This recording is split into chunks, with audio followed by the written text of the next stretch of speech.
Olá, estamos no programa Viver Direito. Eu sou a Graziele Melo, fique com a gente.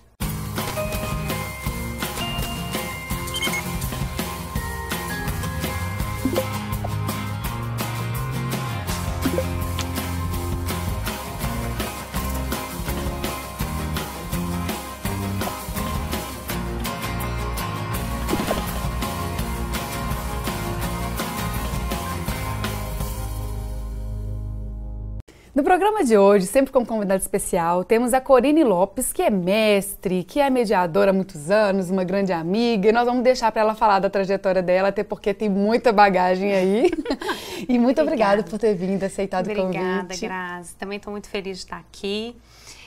Poder expandir um pouquinho o olhar, né, para o mundo, para as pessoas, para poderem saber um pouquinho do que está circulando aí. Ótimo. Na sociedade, coisas novas, né, falar um pouquinho aí do meu livro. Então, eu, né, sou advogada formada, mas trabalho com mediação de conflitos há muito tempo, no terceiro setor, com criança, adolescente, enfim, muitas coisas. Não, e para mim vai ser muito bom, eu acho que você vai perceber o quanto que o nosso tempo vai parecer curto, porque a gente tem essa proposta de instrumentalizar as pessoas enquanto cidadãs, enquanto sujeitas de direito e também levar essa questão da cidadania, do exercício da cidadania, que tem muito a ver com a proposta do seu livro e do seu trabalho. Conta um pouquinho pra gente da sua trajetória até aqui. Então, desde que eu me formei, né, assim, apesar de ser formada em Direito, sempre minha atuação foi na área social, então saí um pouquinho do Direito por entender que é uma área muito combativa, muito litigiosa, na grande maioria das vezes. E aí caí na área social, que é onde eu realmente me encontrei, é onde eu trabalho hoje, né? Eu trabalho com o rompimento da barragem de Mariana, de Fundão e Mariana, e trabalho também com criança e adolescente. E aí essa minha trajetória assim, na área social, com projetos sociais, me fez ter alguns olhares assim, muito específicos para a dificuldade que existe no terceiro setor de profissionalismo, de pessoas preparadas para poderem atuar e potencializar tudo que elas desejam para o mundo, assim, de uma forma mais sistematizada, mais organizada, mais política, inclusive. Então, eu até te pergunto, até para a gente deixar as coisas bem transparentes e claras para as pessoas, essa ideia do terceiro setor, você sabe o que é terceiro setor? Conta para a gente um pouquinho. Então, se a gente pensar na abstração do Estado, né, da sociedade, existem aí setores que a gente fraciona, né, o Estado, a sociedade civil, para poder organizar e ficar... É uma coisa mais didática, não é tão... Né, mais organizacional. Exatamente. E aí a gente tem o Estado e as empresas, né, primeiro e segundo setor, e a gente tem o terceiro setor, que é a sociedade civil. Então é o restante, tudo que não é Estado e não é empresa, é então, todos os serviços que são diretamente voltados para o público, as questões públicas, têm a ver com o terceiro setor? Sim e não. Assim, o conceito de terceiro setor, ele também é um conceito um pouco dinâmico, um pouco fluido e um pouquinho complexo.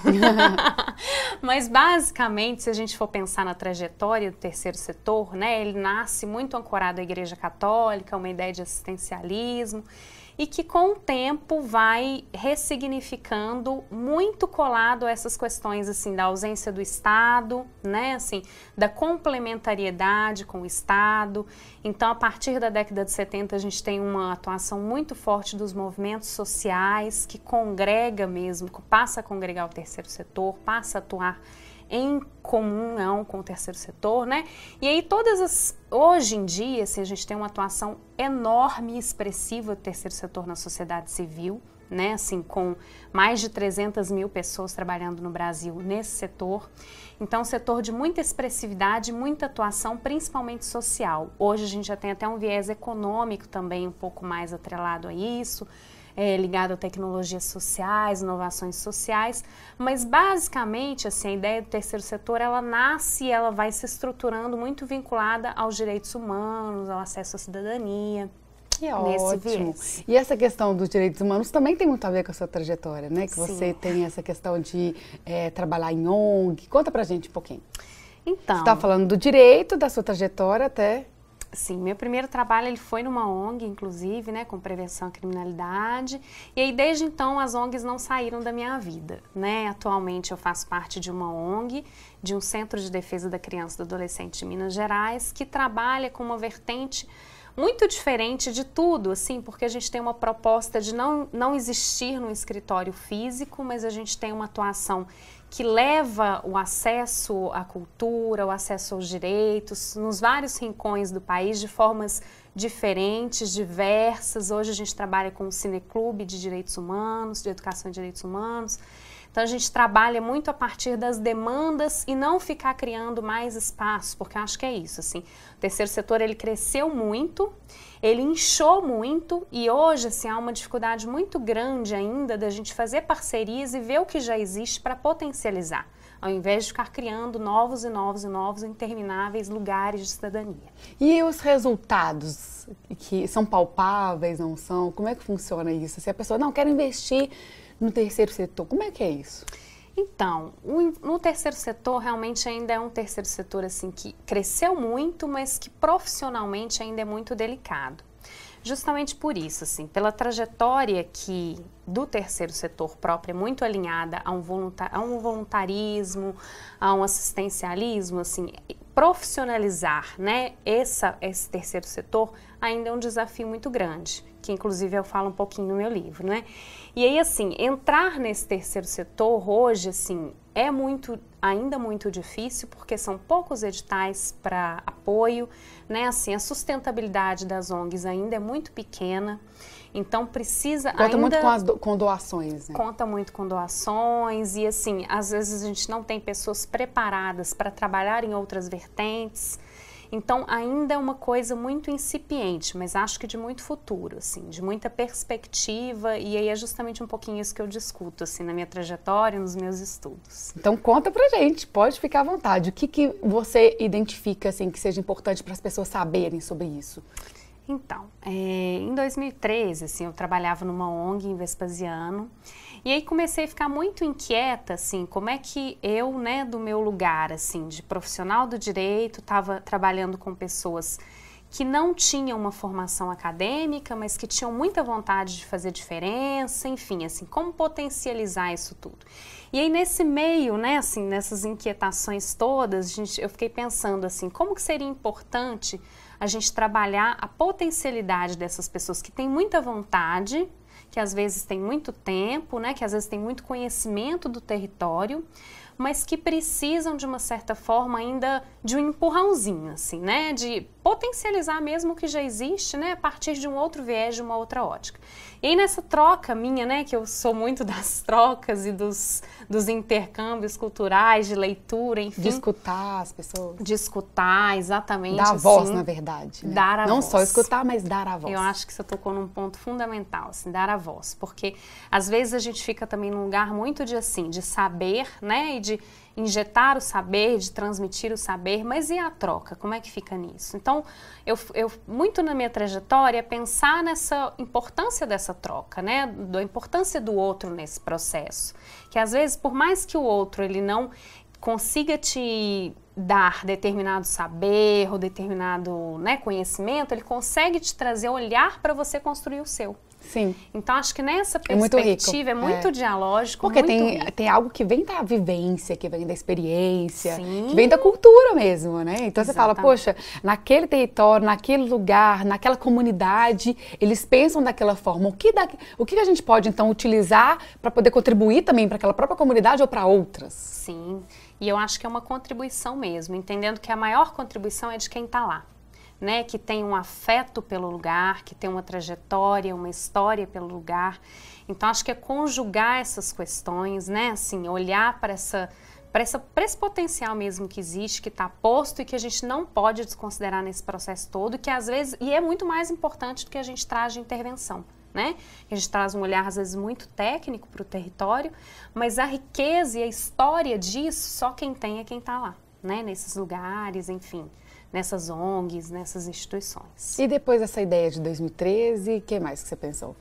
Então, aí comecei a pensar um pouco, ficar um pouco inquieta, assim, por que, né, assim, a gente, em alguma medida, eu acho que é até interessante, assim, para os governos, né, eu fico pensando muito nisso, assim, às vezes é muito interessante para os governos manter essa situação, às vezes de ignorância, né, às vezes de alijamento mesmo das pessoas, porque isso, de alguma maneira, mantém as estruturas de poder. Então, tenho dito muito isso, assim, a importância das vozes se fazerem, mas para as vozes se fazerem, elas precisam primeiro serem escutadas, elas precisam ter algum grau de poder, e o conhecimento é um poder, né? As informações são um poder.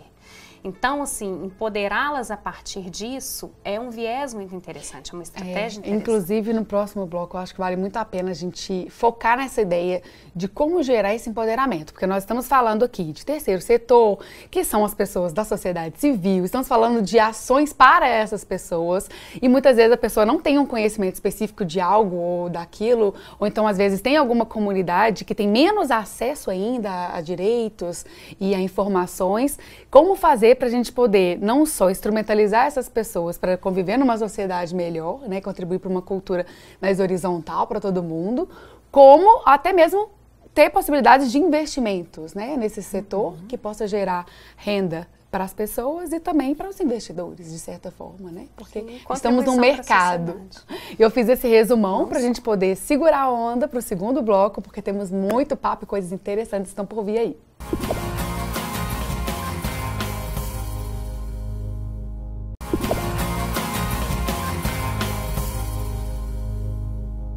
Estamos de volta com o programa Viver Direito com a Corine Lopes, que ela é mestre em gestão social, educação e desenvolvimento local. E a gente não falou dessa iniciativa, né, do mestrado que tem esse foco no terceiro setor. A gente explicou no primeiro bloco sobre o que seria esse terceiro setor, os serviços prestados para a sociedade civil, por exemplo.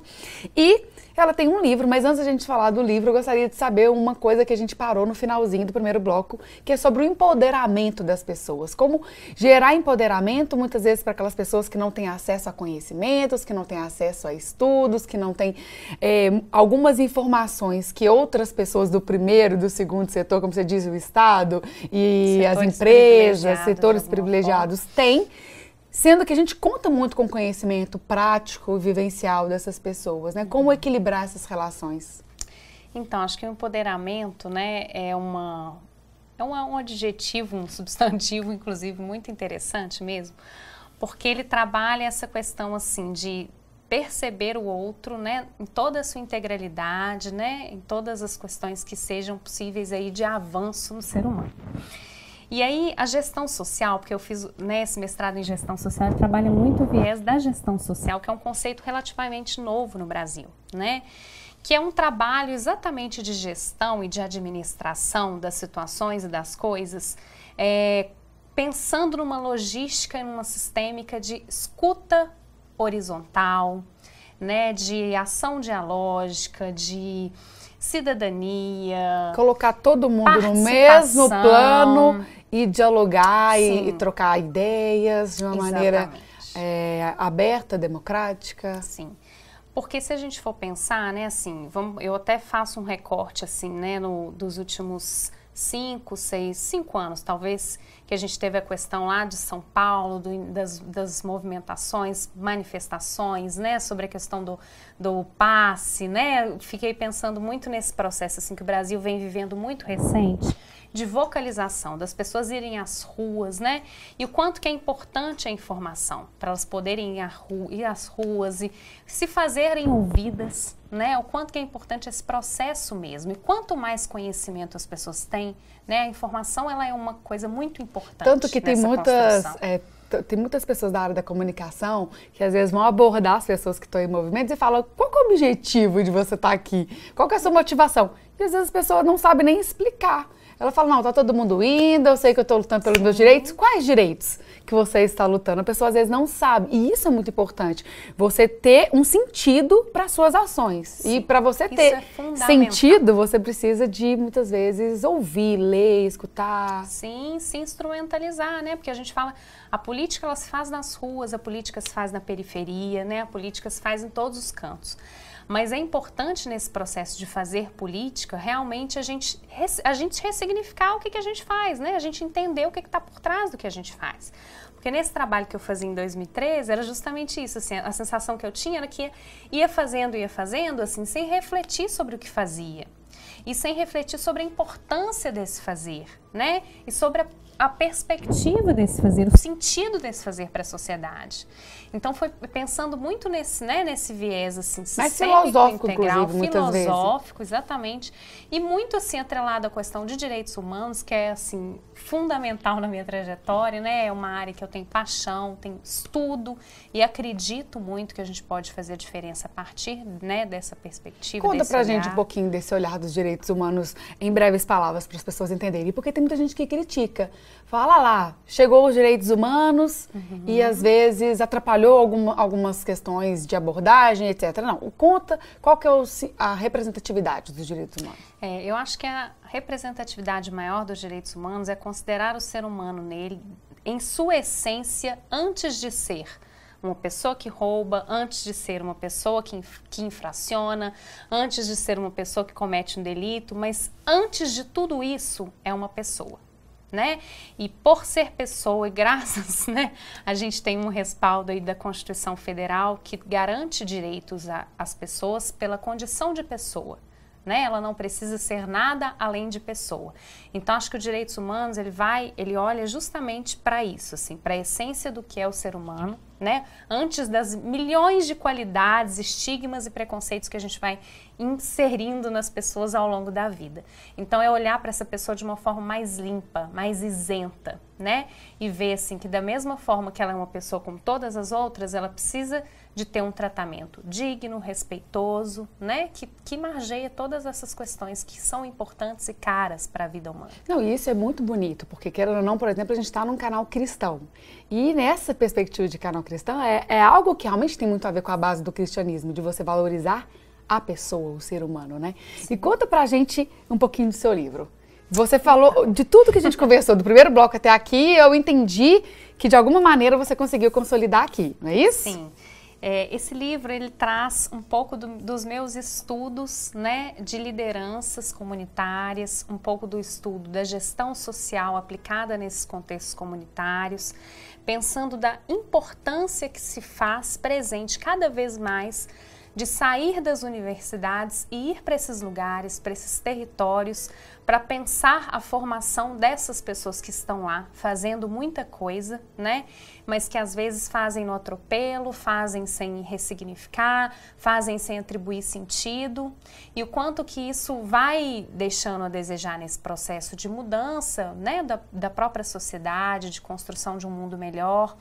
Então, no livro, eu praticamente trago assim, a importância de se pensar esses sujeitos, né, que estão lá e que às vezes nunca vão acessar uma universidade, mas a importância de se ir até eles e fazer uma formação com eles, não para eles, de uma perspectiva totalmente atrelada às necessidades, que é muito específica de cada instituição, de cada pessoa que está ali, né, trabalhando, atendendo às necessidades de tempo, atendendo à história das instituições, né, quais são as temáticas que as instituições trabalham. Então, é trazer um olhar um pouco mais focalizado para o que já existe, né, e a importância de se fazer essa formação alinhada com os propósitos de quem está ali. Então, é sempre uma formação com. Isso que é interessante. Por exemplo, o nome é formação de dirigentes comunitários, ou seja, formação daqueles líderes, aquelas pessoas que dirigem grupos comunitários, porque em toda comunidade, em toda associação, em todo lugar tem alguém que está ali para poder puxar o bonde, para poder ser a referência daquelas pessoas. Então, por exemplo, você acabou de citar a associação de bairro. A associação de bairro sempre são pessoas que estão ali se unindo para poder representar toda aquela coletividade, né? Sim. Então, por exemplo, a formação desses líderes, né? Isso. E que tipo de formação? Toda essa que você disse humanizada e tem algumas coisas mais setorizadas, específicas, como é que funciona? Não. Antes, como é com, talvez é porque parta delas a demanda, exatamente. É isso? Esse é um dos pontos otimamente lembrado. Por exemplo, a pessoa fala, olha, a gente está precisando aqui na comunidade de estudar sobre direito. Estou dando exemplo. Então, esses dirigentes comunitários, o que a gente pode, então, enquanto ONG, por exemplo, pensar para poder trazer noções de direito para essas pessoas? É mais ou menos isso? Eu acho que a formação para essas pessoas, para essas lideranças, é essencial que elas atribuam um sentido, que para elas faça sentido algum conhecimento. Não só porque ouviram ou porque acham que é importante sem entender. E eu acho que a própria gestão, né, as próprias pessoas que estão na gestão dessas ONGs, dessas instituições, elas precisam fazer realmente essa reflexão, assim, né, do que é que eu posso melhorar na minha prática, né, assim, onde é que, e às vezes a gente realmente no corre-corre do dia a dia não faz essa reflexão e vai vivendo mesmo, né, então é olhar para si, eu acho que é o primeiro exercício, né, é olhar para essa instituição, olhar para essa ONG e dizer assim, o que a gente precisa melhorar? Né? De que forma a gente precisa melhorar? Porque o conhecimento ele só faz sentido se para a pessoa, né, ela consegue atribuir sentido. Então, acho que é nessa relação de se fazer sentido, de atribuir sentido, que se vai construindo um processo de formação, inclusive muito específica para cada organização, né? Então, não existe um processo fechado disso, nem existem competências fechadas, né? Contabilidade, direito, administração, sem dúvida são questões que são importantes e caras, mas existem muitas outras para além disso, né? A própria temática em si, então se for uma instituição que trabalha com criança e adolescente, o quanto é importante saber da trajetória, né? Do conceito de criança e adolescente, da trajetória, das especificidades, coisas muito próprias da temática que às vezes passa ao largo. Então, no livro, eu discuto um pouquinho a importância de se trabalhar projetos político-pedagógicos direcionados para o terceiro setor. Porque hoje o projeto político-pedagógico ele é essencialmente vinculado à área da educação. Muito mais na educação formal, né? Educação aí superior, a educação básica também tem a LDB falando muito da importância do projeto político-pedagógico, mas para essa outra educação não formal e informal, ainda pensa-se muito pouco no projeto político-pedagógico, que é um instrumento que sistematiza e ajuda a organizar essa formação. Então eu trouxe um pouquinho desse debate aí. Ai, que bom, Corine. Só lembrando que a LDB, Lei de Diretrizes Básicas, que ela estava dizendo sobre essa questão da educação.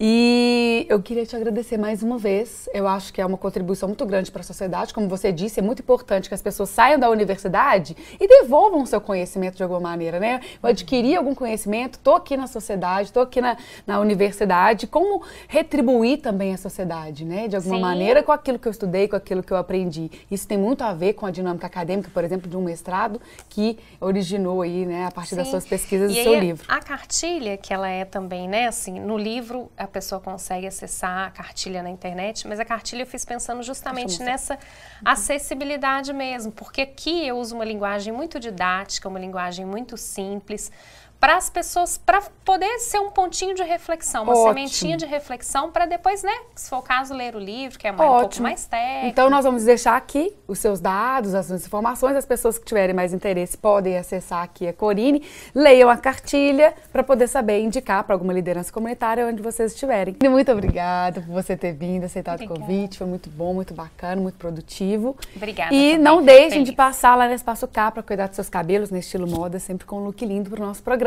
Até a próxima!